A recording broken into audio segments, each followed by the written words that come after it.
Today we're going to talk about what it means to be a watch influencer and also a photographer in the watch business, and how Marko started, what his strategy was, and what he does now. Let's go.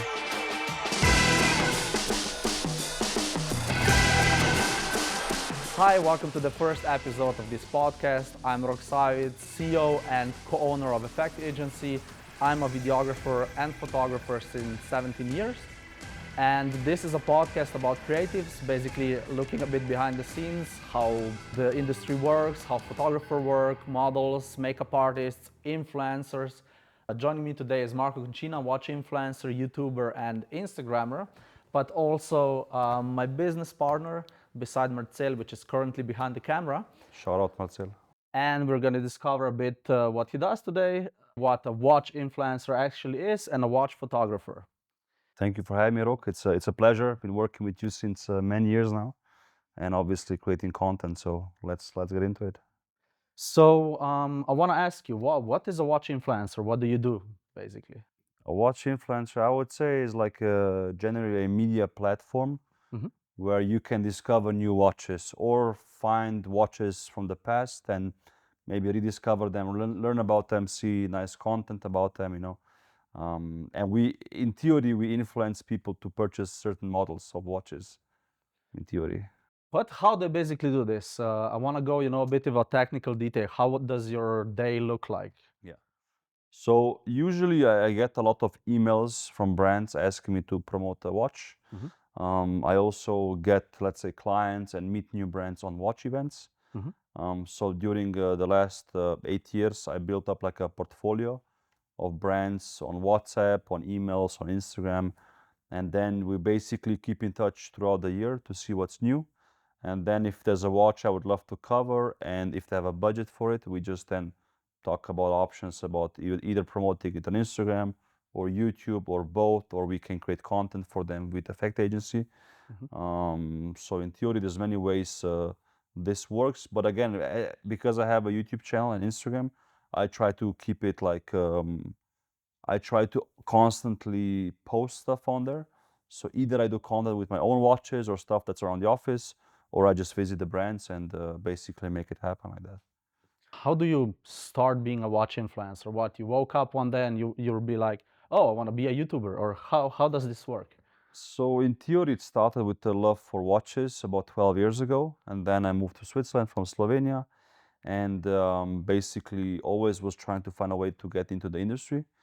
So there's multiple options. Either you work at a watch brand, or at a magazine or like blog, or you start your own stuff, your own platform or journey, right? So, and then you go to watch events like Baselworld back then, or like SIHH today, Watches Wonders, Geneva Watch Days. You meet people, network, may make appointments, and basically baby steps, huh? It's literally very offline in theory and online just by building your presence. Nowadays, of course, people know you, but what, in the beginning, you just wrote an email, hey, I'm Marko, I want to come look at your, Yeah, I don't know, $200,000 watch, right? How was this? How did yeah. people react? How did brands react? Basically, at the beginning, it was from afar, so reading and looking at websites and literally going to the Bahnhofstrasse in Zurich to look at watch stores. Mhm. Going inside was already difficult because you feel afraid. You come into a store with no money and you want to ask about a $200,000 watch, and you won't buy it, so you're like really afraid or shy to do it.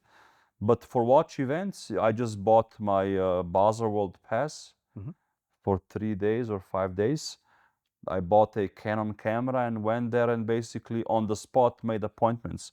Mhm. As you can imagine, that back then, especially the big brands like Breitling, Rolex, Tudor, Karle Bucher, they were all really like against new media. So they only made appointments with existing people that they knew. Mhm. And the independent watchmakers, the smaller watch creators, were open to new people. And that's where I pivoted basically because it was also my passion, the crazy watches. And then just you met one CEO, then he said, hey, you want to also check out his watches, and it's a snowball effect. But you start really just one by one. What you could say is it was really important to get to brands in the beginning, but it Yeah, was much easier to go to a fair and meet them there because they're absolutely. open to meetings, I guess. Yeah, like absolutely. Like if you think about, they are paying tens of thousands of dollars for that week to be at this watch show. Mhm. They want to reach as many people as possible. And when you come in for free, they don't shy away from it. They say, yeah, come in, whatever platform you have, we don't care, because they also started small. And with some brands, we still work today, and they remember me 8 years ago when I had nothing, and now they're sometimes happy that they were nice to me back then, because some others weren't. And those I basically today ignore, because I remember, that they weren't nice to new people.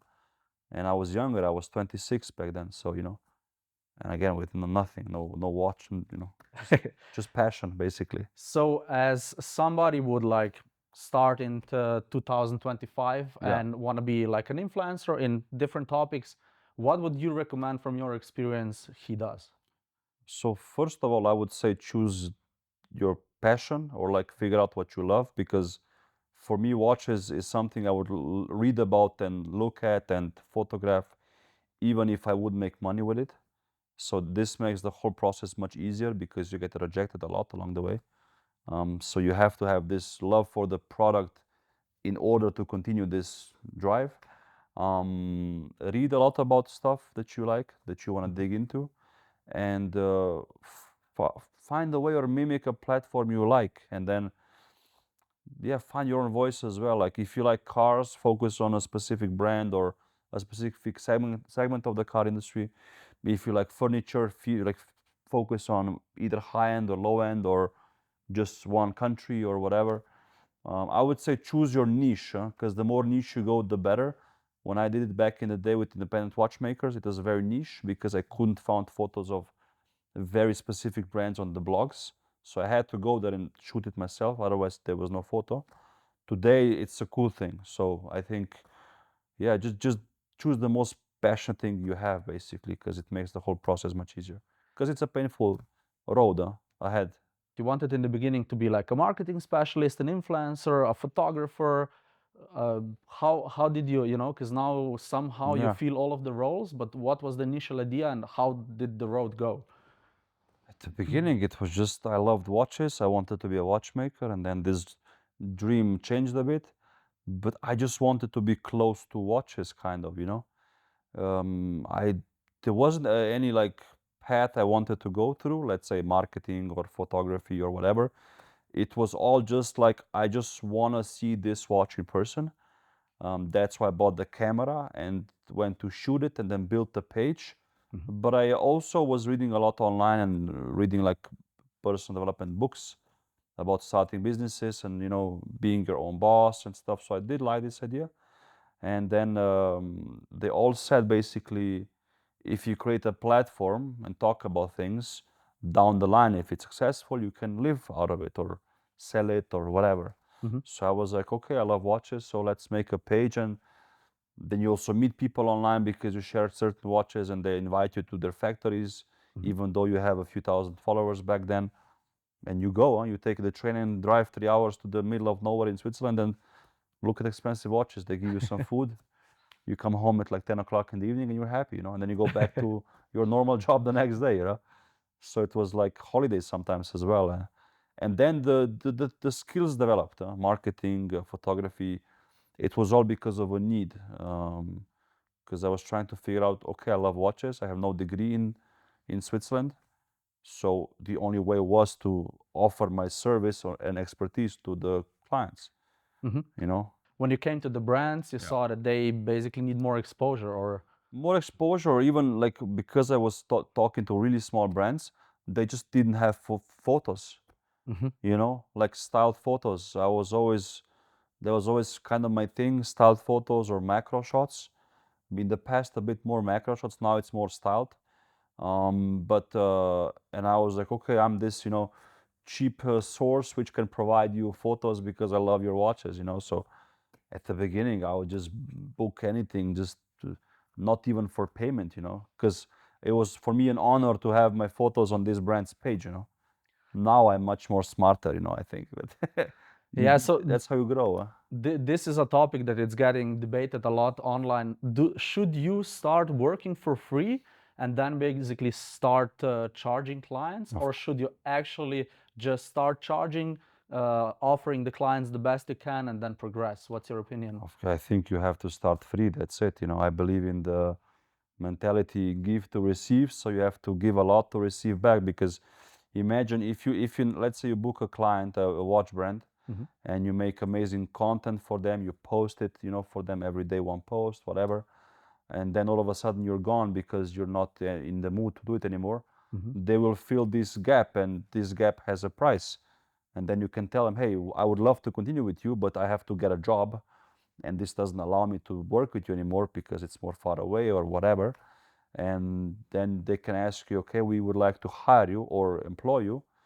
So I think working for free, it is, I think, is very crucial, especially if you build something that you love, Yeah. because again, you want to do it even for free. So you mentioned now a really interesting topic, like discussing with the client the real situation. Like you said, at this point it's a lot of work. I need to make money Of to course, live, basically. of course. So do you think the clients understand this? Are they like, oh yeah, this makes sense, or are they like, oh, this is not my problem? I think they do, because with time I learned how to also calculate these things. So I was like, okay, if I can post one post a day, and do the content, and basically replace one Instagram manager in their company, you can look up what's the salary of this person.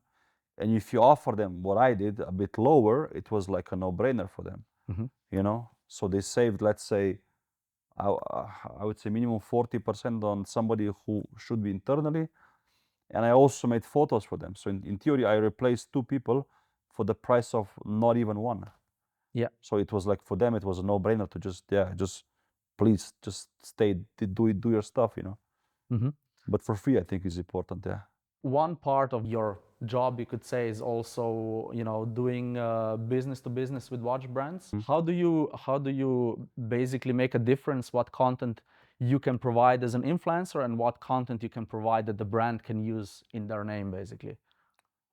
Well, usually it goes hand in hand. Again, it depends on the brand, I would say, because with some small brands, they love to do a collaboration post on Instagram. So basically, I make the photo and then post it, and then they can also post the whole photo, which they love because they get a nice photo on their profile, plus they have the reach of my page.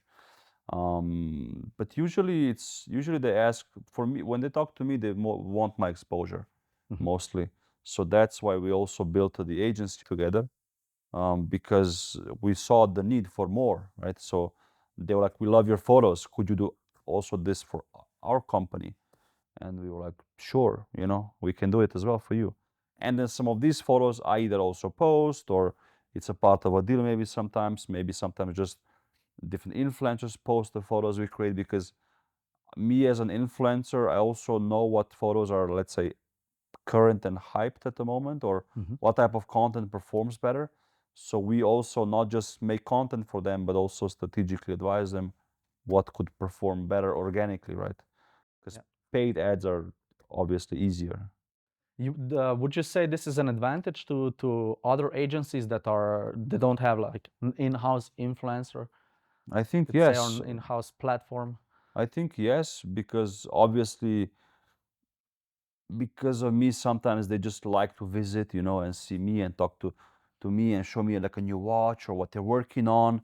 And then like we do it often, like then they talk to you and you show them what the presentation or what type of content we can create.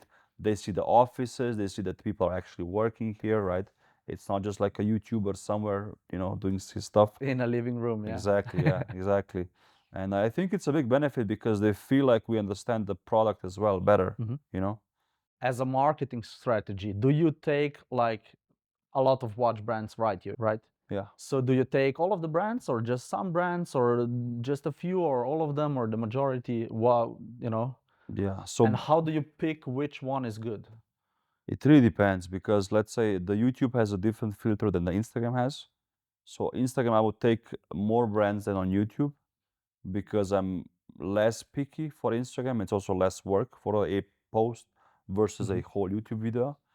For YouTube, I'm very picky, and I also stand by my prices. I had like an offer today for a video, which was let's say half of my current price, and I told them like it's not fair to the others who paid the other price, you know.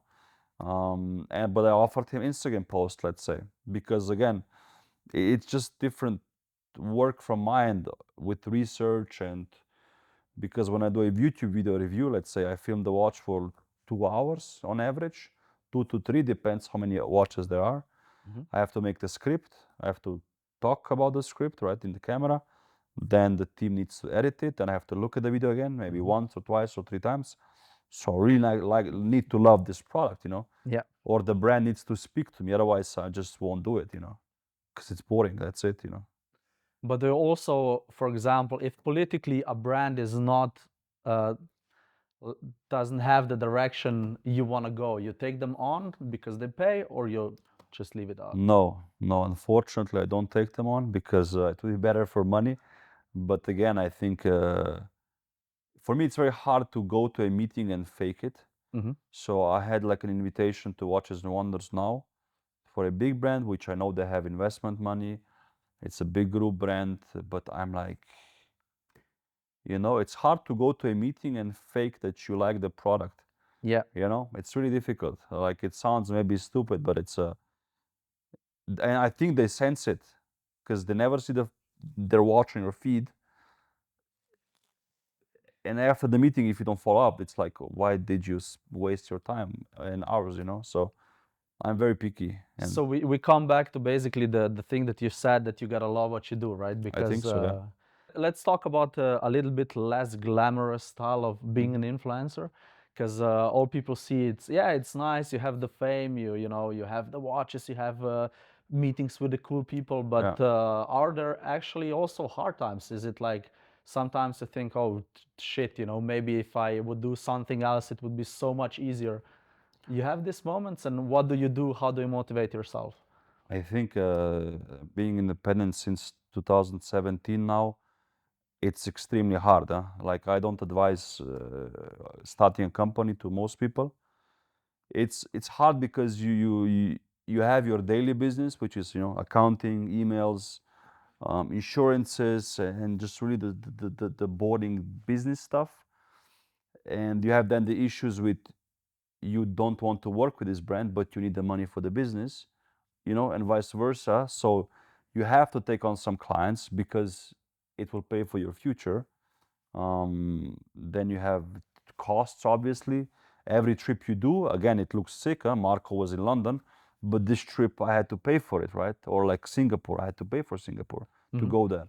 And most YouTubers are not really, I think, that committed to spend their own money that way. Most of them that I know, they don't travel. You know, I'm one of the only ones who travels the world to make collector interviews. Sometimes we obviously combine them with like a watch fair, like Dubai Watch Week, or in Geneva, or if I go to Singapore, I shoot something there. But also there, I have to spend money to hire a team locally. So it's not just all because you're famous, you get stuff for free at all. And at the beginning, there was nothing was for free. You know, people ask me, yeah, but I don't think this brand paid, and I'm like, yeah, but I can't have, like, I'm not a charity, right? I'm not Yeah. paid by the Swiss tourism organization to make watch videos, you know. So I would love to do it for free, but you can't live for free, you know. So Yeah. it's very difficult, for sure, for sure. Yeah. And living in Switzerland, It's not especially, cheap, yeah, right? It's exactly, exactly. yeah. Yeah. Plus, you want to expand. You think about what's the future. Yeah. And when a video performs bad, you panic immediately, huh? If it's a Immediately. sponsor video, I imagine, right? Both. Sponsored is even worse because they paid money for it. I try to keep the expectations very low there in terms of the views. But if it's a video you really think this is gonna do well and then it doesn't, you just feel like a failure. That's it. And I think that's a common YouTuber syndrome. That if a video is doing like a 10 out of 10, you think you just want to close the channel, you know. 10 out of 10 means good or This bad? 10 out of 10 is the worst in the on YouTube, yeah. Means the 10th performing video from the last 10. Number 1 will be obviously most views. Number 10 is like you suck. Uh-huh. Yeah, it's a common YouTube thing that if you have this, you feel like you just suck, yeah. So, but It can pick up though, over time, but Of course, but one thing is how they explain this to the client. You know, they came, they paid you, you sold them Difficult, like yeah. a package. What if the video doesn't perform well? What do you do? So with clients, I usually, but that's it. It comes back to choosing the brands you think fit your channel.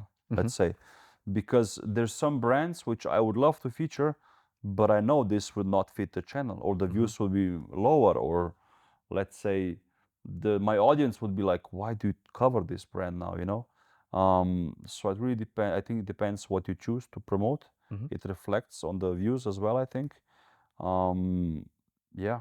For somebody starting being a YouTuber or an influencer in general, Yeah. would you advise them to build an audience first and then trying to get clients, or doing this simultaneously, or I think what would be your advice? I think it doesn't work the other way around. You have to have a platform first, and then they come. Like, what's the saying? Build it, and then they will come, or something like this. Like, you have to have the platform, and they see it. Oh, we would love to be here, and okay, do you charge or no? Yes. How much? I think you have to give to receive. That's everything in life: relationships, business, especially, friendships. You can't just expect to, because you'll be out of the business immediately. Yeah. Especially media stuff, no chance.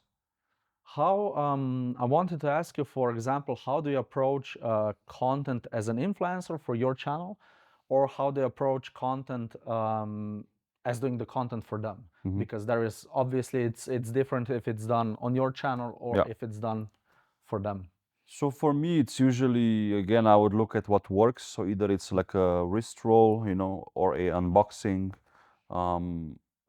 Could be a bit more amateur style, let's say, with a phone, or maybe even with a camera just in your hands, a bit more wobbly.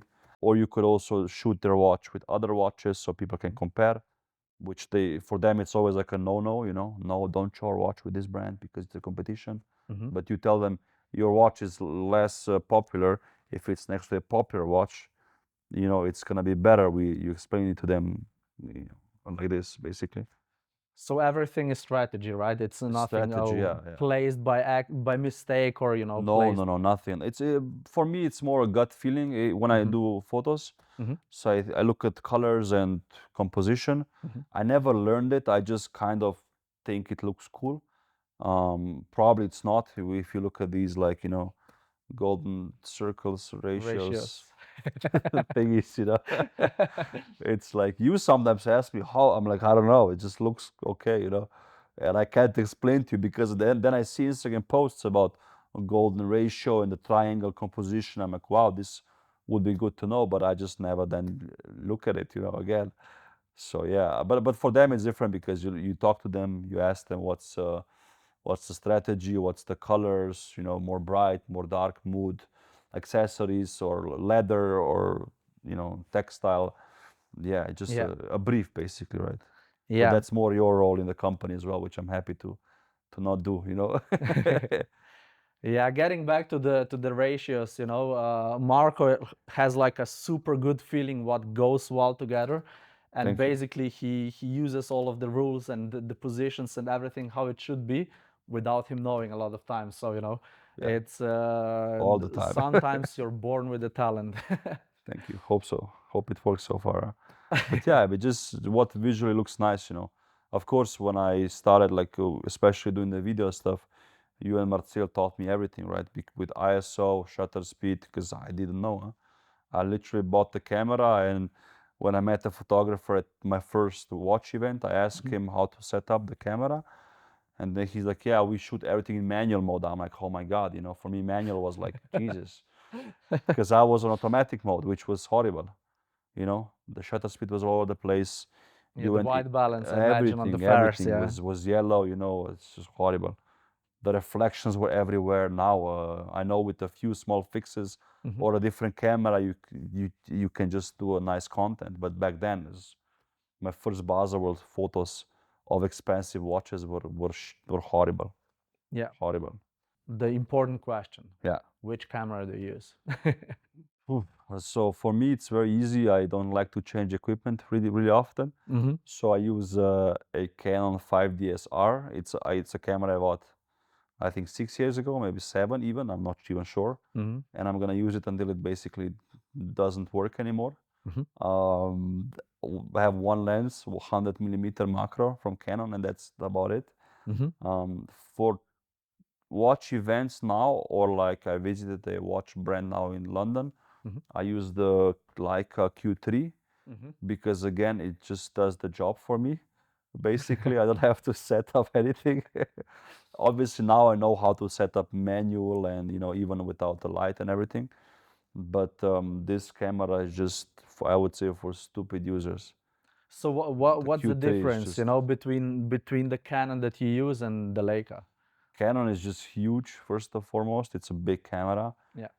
Especially with the 100 millimeter macro lens, it looks like a monster.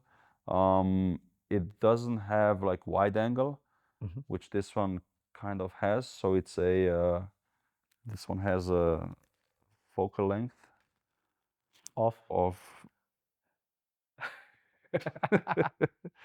28, just 28, I think. No, Yes, yeah. yes, and it has a lower aperture, so it goes from 1.7, which is sick, to 16. And has macro mode as well, so it's very easy. No buttons, nothing. So the shutter speed, the ISO is automatic. You just choose the aperture, which is awesome. So which tells you it's about a feeling Yeah, and basically yeah, the Geschmack. the geschmack, yeah. The Geschmack. But So I love the 1.7 aperture on this one because you can do really cool photos with it. It makes the photo look really wow, mhm. like the portrait mode on the iPhone, which I also like to use. But yeah, the Canon is just mostly for in-house shoots. So what would you say is for you really important on a camera? What does it have to do? Again, depends for what you use it. Like for the Canon, I don't mind that it's big and bulky. Mhm. I like that it's robust and Mhm. strong. Leica is also very robust. The battery is very good. Mhm. And again, it does your job. So you can do a quick photo, no worry about it. You can transfer the photos very quickly with the app and just post on your story. And people think your phone is sick, Mhm. but they don't know you took like a 60 megapixel camera actually for this story. Yeah. So for traveling and watch events and fairs, Leica, because you don't sweat while wearing it. It's very easy to around the neck. And the Canon just inside. I don't use the Leica inside, for example. I always use my camera with the flash. So for me, what's important with the cameras, actually not much, huh? Because sometimes when I visit like my friend in Zug, Samuel, I used his camera. It was very cheap, I think. Mhm. But again, because I know now how to use manual mode, he was like, "Wow, it's a sick photo," and I'm like, "Yeah, it's your camera." So what would you say is really important? Like a good camera, light, you know? I think just knowing, no, I would say it's knowing angles Mhm. of what you shoot. So if you shoot watches or furniture, just look at the best angles online Mhm. or what performs the best. And then just knowing ISO, aperture, and shutter speed. That's it. Yeah. So that's, I think, that's the thing, the most. Yeah. And just, I think styling is more important for me, let's say. Mhm. How to put a object in a nice story So environment. it elevates the watch, right? Yeah, so it looks cool. So it Yeah. looks cool because if you shoot a watch on a white background, it's going to be boring as hell. But people do it, so I think styling is important. Yeah. Look at the golden triangle ratio thing. Yeah. So Marco, you told us a bit about the past, you told Yeah. us what you do now. So what are your plans for the future? The future is very bright, and I'm looking forward to it. It's a very political answer, but I'm gonna build a website Mhm. with which is gonna feature articles and more insight into the industry because not everything you can capture with videos. It's also, I think, better because you can have multiple guests on the article side as well, and also e-commerce. I want to create products and sell them to my audience, basically, Mhm. to say directly because again, people have been asking me about which watches to purchase since the last 7 8 years. So why not give them this selection on your own page, right? I think that'll be very just fun. The goal is to have fun because since the last 7 years I've been doing the same stuff more or less, And because it's my passion, sometimes you also get a bit bored, and you just want to do something new and fresh and, mix things up. Of course, it's more work and different, let's say, territories which you haven't done yet. So it's very scary as well on the same side. But what we do as entrepreneurs, I think it's important just to test it and just go for it. That's it. Well, Marko, thank you for joining me. You should check out Marko's private Instagram, Marko.Koncina. Marko.Koncina, yeah. All the socials down below. Yeah, and Swiss Watch Gang, of course. Marko, thank you for joining me. Thank you, bro. Giving me a bit of insight in your thoughts, your life. My day-to-day stress. And see you on the next podcast.